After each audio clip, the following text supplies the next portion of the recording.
everybody, my name is Cassie and I'm doing my initial post on sustainable urbanism. So the two challenges that I feel that Seattle is facing is one, environmental degradation, and two, planning. So considering what I know about the city's culture and relationship with the environmental movement, I feel that the city's urban fabric can be more sustainable through infrastructure and through cultivating community and local government support.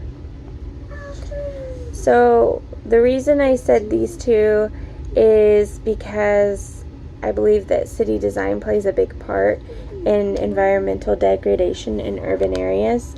I think that it is the core that when we don't plan well, environmental degradation is just a natural consequence of that. And it's really important since Seattle is going through a period of rapid urbanization. And so city design is key.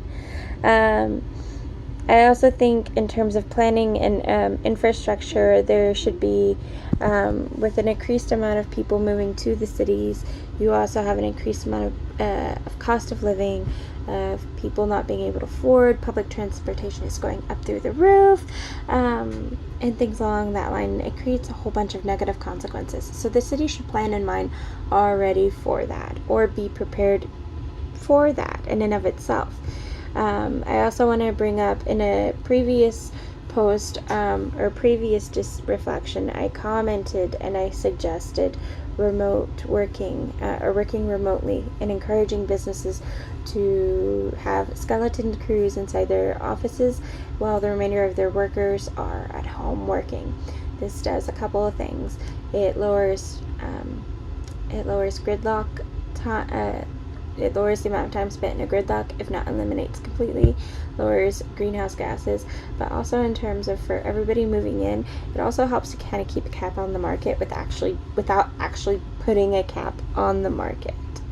Because the problem that we run into is that if there's a demand for it and a low supply, people are going to pay more because there's no supply or low supply. So I think planning in this aspect, something simple as encouraging businesses that can have people work remotely and take advantage of those smaller office spaces is a brilliant move on their part. I also think